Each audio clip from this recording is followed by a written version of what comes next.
All right, Shalom. First and foremost, all praises, honor, and glory be unto Yahweh, Bahashim Yahushai, Baha Rakak Wadash. Double honors to the elders and the apostles at GMS Great Millstone, and peace, love, blessings, and salutations be unto the elect of the house of Israel that are pushing this truth and sincerity, and in charity and in faith. All right, we're gonna get into some history, concerning Christianity, man.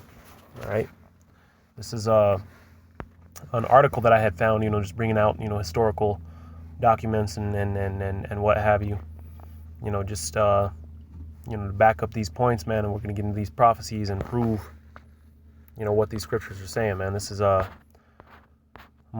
every time I read something, just because there's a lot of writing here, I'm just going to have it at the top of the screen, whatever I'm reading, if brothers want to follow along. It says a total of maybe more than 150 million Indians of both Americas were destroyed in the period of 1500 to 1900, as an average 2/3 by smallpox and other epidemics. That leaves some 50 million killed directly by violence, bad treatment, and slavery. In many countries, such as Brazil and Guatemala, this continues even today. Okay, and what it's referring to is both the works that were done by the Puritans. Okay, in the North American areas, and let's read some of these works that were done by the Puritans, man. It says, before the arrival of the English and Western Abenaki people in New Hampshire and Vermont had numbered 12,000. Less than half a century later, about 250 remained alive. A destruction rate of 98%. All right, done by your Puritans. This is which if you know, I hope you know this if you're calling yourself a Christian or whatever the case might be. But the origins of Christianity began with Roman Catholicism with Constantine. Okay, and after that you had the Puritans, which were a division of those Christians, or of those Catholics, which the Catholics also would refer to themselves as Christians. Okay, you had the Puritans come out, and the Puritans, they came and they trying to evade and the church in Europe and kind of have their own freedom of religion. They came and took the Americas, and this is what they did when they had it, man. Okay, and going back to Job 14:4. What does it say? Can a clean thing come out of an unclean? No, it cannot. Okay, so all of this goes back to Roman Catholicism and all of it, and we're reading everything that has happened by the hands of Christianity. In the name of Christianity, all these things have been done. All right, these same people that are coming up and screaming, "Where's the love?" and this and that, after you did all these atrocities, all these horrendous works, and now want to talk about, forgive and forget. Well, yeah, look what you did, man. It's not nothing to marvel at that you want us to forget about it. All right. Anyway, destruction rate of 98%.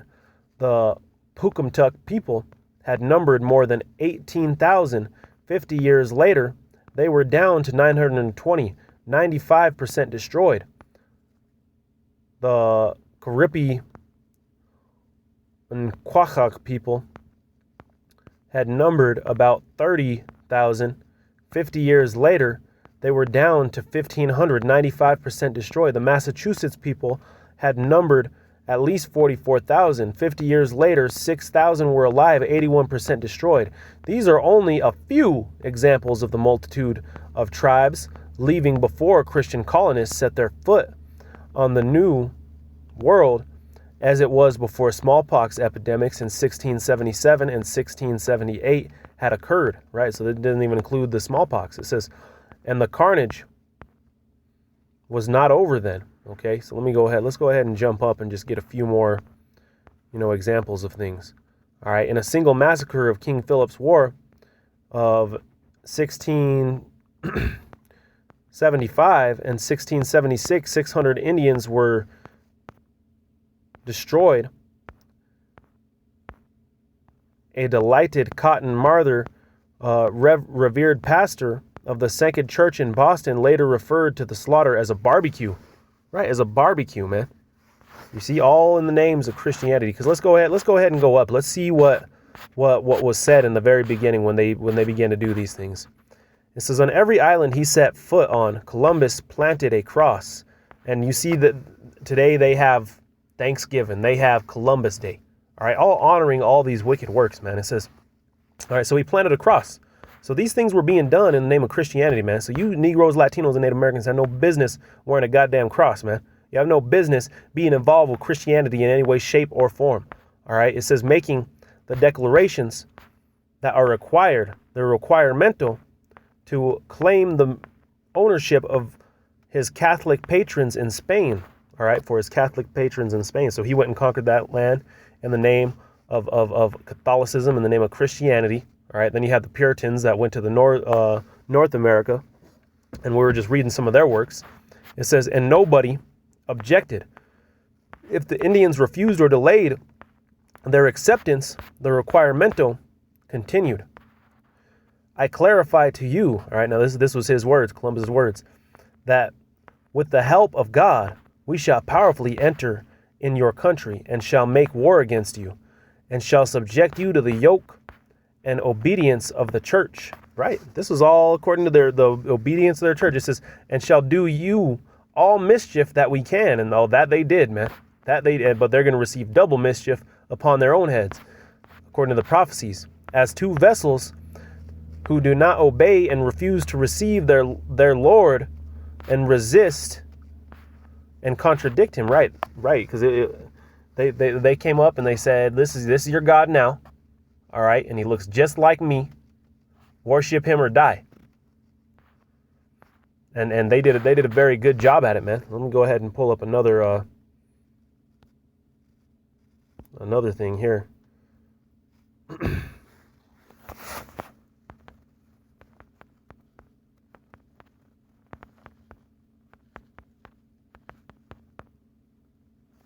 Because their churches in Mexico City, which was Tenochtitlan, are made of pure gold, man. They're made of pure gold, as you see in a lot of these pictures, man. And through the Spirit, they had all those earthquakes that were going on. That big one that had happened a while back in Mexico City. All right, it leveled these churches, man. These pure gold churches were leveled to the ground.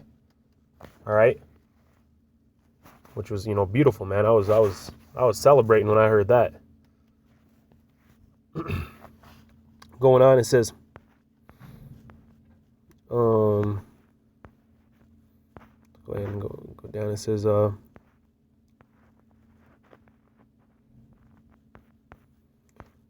governor of Massachusetts Bay wrote, for the natives, they are near all dead of smallpox, so the Lord hath cured our title to what we possess. On Hispaniola alone, on Columbus's visit, the native people, Arawak, which were the Taino, which were Israelites, a rather harmless and happy people living on the island of abundant natural resources, a literal paradise, soon mourned 50,000 dead. The surviving Indians fell victim to rape, murder, enslavement, and Spanish raids, all in the name of Christianity. As one of the culprits wrote, so many of the Indians died that they could not be counted. All through the land, the Indians lay dead everywhere. The stench was very great and pestiferous.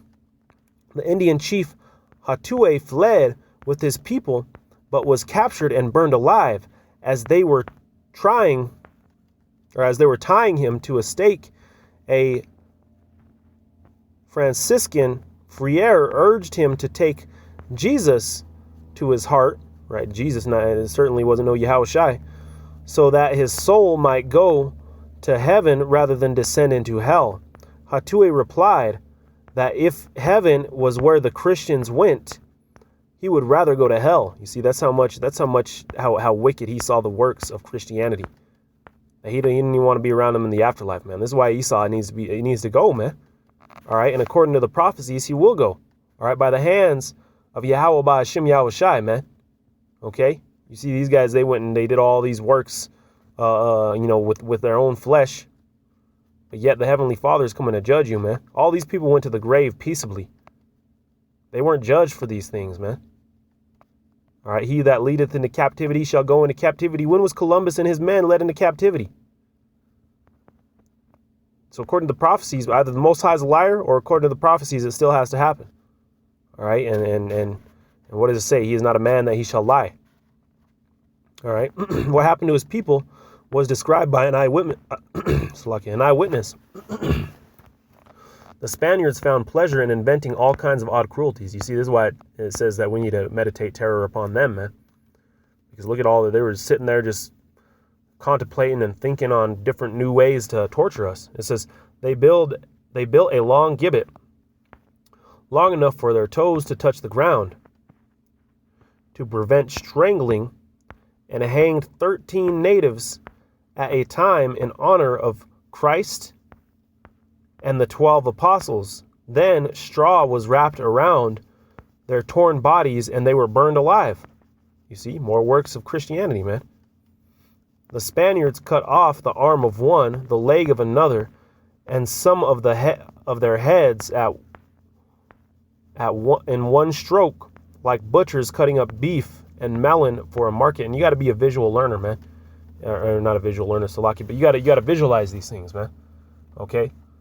Because when, you got to imagine, you just got conquered, your dad got put to death or whatever the case might be. All right, your kids and your grandma, you're seeing them just chop their heads off and getting raped, and it's a terrifying thing to see somebody get their head chopped off, man.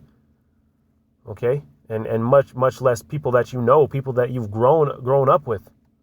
Okay? All in the name of Christianity, man.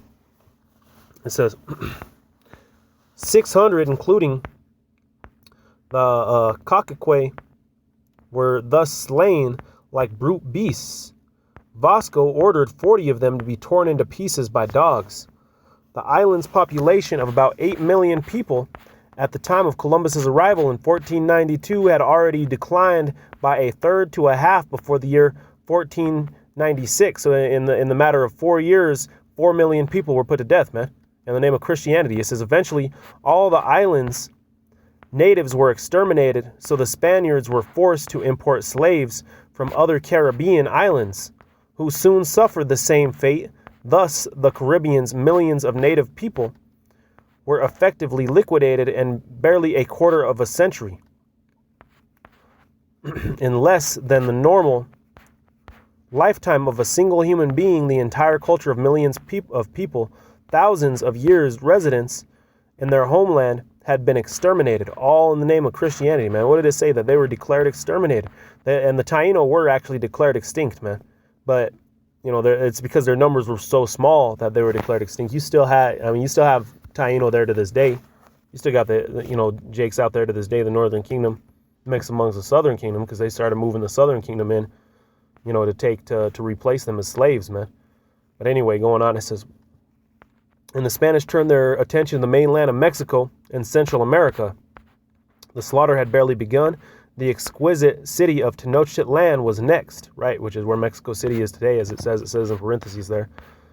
Cortez and hundreds of other Spanish conquistadors likewise sacked southern and Mesoamerican civilizations in the name of Christ.